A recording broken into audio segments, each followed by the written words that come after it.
Welcome आपका defence welfare समाचार में। तो आज है 20 मार्च 2026 और आज की प्रमुख सैनिक केंद्रीय कर्मी और पेंशन से रिलेटेड महत्वपूर्ण खबरों को हम जानेंगे।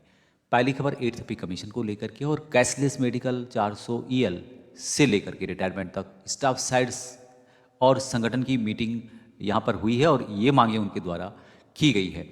8वें वेतन आयोग को लेकर के स्टाफ साइड की दूसरी मीटिंग में पहले कर्मचारियों से जुड़े कई मुद्दों को लेकर के हलचल चल और कर्मचारी संगठनों ने अपनी प्रमुख मांगों को सरकार तक पहुंचाने की तैयारी शुरू कर दी है। इसी कड़ी में all India NPS employment federation के अध्यक्ष डॉक्टर मंजीत सिंह पटेल ने एनसीजेसीएम स्टाफ की सेक्रेटरी शिव गोपाल मिश्रा से मुलाकात की और जिन्होंने कर्मचारियों से बड़े जो मुद्दे हैं उन पर यहाँ पर चर्चा की। किन मुद्दों पर हुई बात? बैठक में दिल्ली, अन्य केंद्र शासित प्रदेशों और केंद्र स्वायत्त संस्थाओं में काम करने वाले कर्मचारियों के हितों से जुड़े कई प्रस्ताव सामने रखे गए।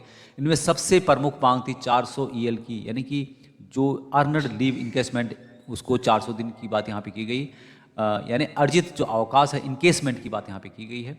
उनका कहना है कि मौजूदा व्यवस्था में मिलने वाली सीमा को बढ़ाया जाना चाहिए ताकि रिटायरमेंट के समय उन्हें अधिक लाभ मिल सके।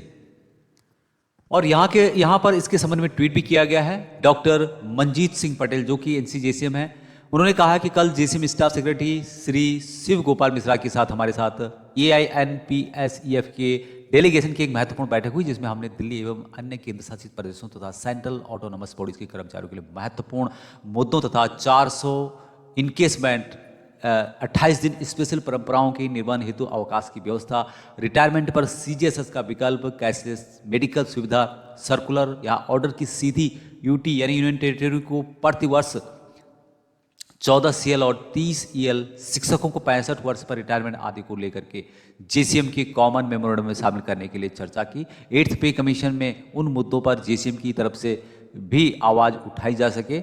JCM ने सभी मुद्दों को 8th पे कमीशन के साथ बैठक में रखने पर अपनी सहमति प्रदान की और JCM में केंद्र शासित प्रदेशों कर्मचारियों की तरफ से रिप्रेजेंटेटिव शामिल करने के लिए आवश्यक उपायों को लेकर के भी सहमति प्रदान की है। तो ये इनके द्वारा ट्वीट किया गया और यहाँ पर ये जो महत्वपूर्ण मुद्दे इनके द्वारा उठाए गए हैं उन को आगे बढ़ाया गया है। एक और बड़ी खबर है कि सरकार का बड़ा फैसला, सैन्य नर्सिंग सेवा के अधिकारियों को मिला पूर्व सैनिक का दर्जा, DOPT ने जारी किया आदेश। तो इसके संबंध में लेटेस्ट अपडेट जारी किया गया कि कार्मिक एवं प्रशिक्षण विभाग ने सैन्य सेवा से अधिकारियों को औपचारिक रूप से पूर्व सैनिक का दर्जा बहाल करने की सूचना जारी की है। बताया जा रहा है कि इससे सशस्त्र बलों में उनके योगदान को मान्यता मिलेगी। उनकी भूमिका को लंबे समय से बेहद जरूरी माना जा रहा है, इसलिए सेवानिवृत्ति के बाद मिलने वाले लाभों में अन्य कर्मियों की बराबरी का दर्जा न होने के कारण यह मुद्दा विवाद को लेकर के बना हुआ था। इस पर संशोधन के बाद MNS अधिकारियों को पूर्व सैनिक को मिलने वाले सभी लाभ मिलेंगे। इन लाभों में केंद्र सरकार की नौकरियों में आयु में छूट और आरक्षण, उनके बच्चों के लिए शिक्षा में आरक्षण और सेवानिवृत्ति के बाद बेहतर करियर सुरक्षा सुनिश्चित है। इसके संबंध में ट्वीट भी किया गया है DOPT के द्वारा, जो कि आप यहाँ पे देख पाएंगे। अगली खबर पूर्व सैनिकों के धोखाधड़ी से रिलेटेड है और 41 लाख रुपए से अधिक का चूना पूर्व सैनिकों को साइबर ठगों ने लगाया है। ये पहली घटना पंजाब की है जिसमें कि इनको ऑनलाइन फेसबुक के माध्यम से एक महिला से इनकी बातचीत होती है जिनका नाम बनिता वर्मा इनके द्वारा बताया गया है और ये उनके संपर्क में आते हैं। महिला के द्वारा इनको ट्रेडिंग और अन्य निवेशों के माध्यम से बहुत बढ़िया रिटर्न का लालच दिया जाता है। ये महाराज भी उसकी चक्कर में आ जाते हैं, बैंक खातों से ट्रांसफर कराते हैं 37 लाख रुपए के करीब, और उसके बाद उनके द्वारा फ़ोन किया जाता है कि आपको अच्छा खासा मुनाफा हो गया है। इन्होंने जब बताया कि मुझे जो मुनाफा हुआ है उसका पैसा मुझे दिया जाए, तो जो लेडीज़ थी अपोजिट साइड में उन्होंने बताया कि आपको मुनाफा लेने के लिए 18 लाख रुपए और जमा करने होंगे। और उसके बाद इन्होंने जो लेडीज़ थी उन्होंने जवाब देना बंद कर दिया।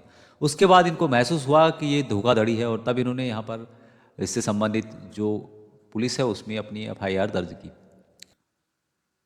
दूसरी जो अन्य घटना है यहाँ मकन खान निवासी झिलमिल सिंह नाम के एक पूर्व सैनिक के साथ हुई है। डिजिटल गिरफ्तारी घोटाले में 4.5 लाख रुपए का इनको चूना लगा है और इनमें बताया गया है कि किसी ने इनको फ़ोन किया।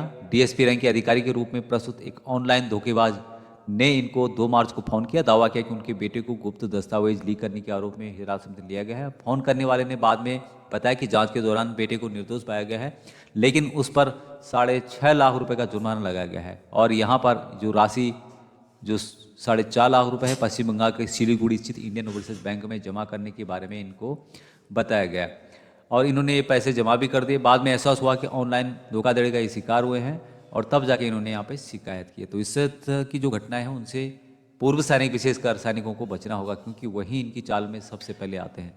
अगली खबर पूर्व सैनिकों के वेलफेयर से रिलेटेड है और सैनिक कॉलेज में 8वीं में प्रवेश के लिए 5 अप्रैल तक होंगे ऑफलाइन आवेदन।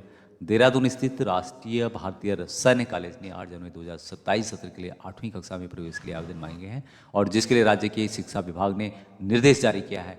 इसके लिए 3 चरणों में यहाँ पर 7 घंटे का पेपर होता है। प्रवेश परीक्षा में शामिल होने के लिए आवेदन की आखिरी तारीख 5 अप्रैल निर्धारित की गई है। विद्यार्थी आवेदन फॉर्म, विवरणिका एवं पुराने प्रश्न पत्र राष्ट्रीय भारतीय सैन्य कॉलेज गढ़ी कैंट देहरादून से बहाक या फिर डाक से प्राप्त कर सकते हैं। मौखिक परीक्षा में उत्तीर्ण अभ्यर्थियों का यहाँ पर चिकित्सा परीक्षण किया जाता है। सैनिक अस्पतालों में इनका यहाँ पर होता है। ये आवेदन के लिए सामान्य वर्ग के लिए 600 रुपये, अनुसूचित जनजाति जाति के लिए 555 रुपये भुगतान करना होगा। अगली खबर 8वें वेतन आयोग को लेकर के, और काफ़ी दिनों से ये बात न्यूज में है कि 8वें वेतन आयोग के सुझाव मांगे गए हैं, 30 अप्रैल तक दे सकते हैं।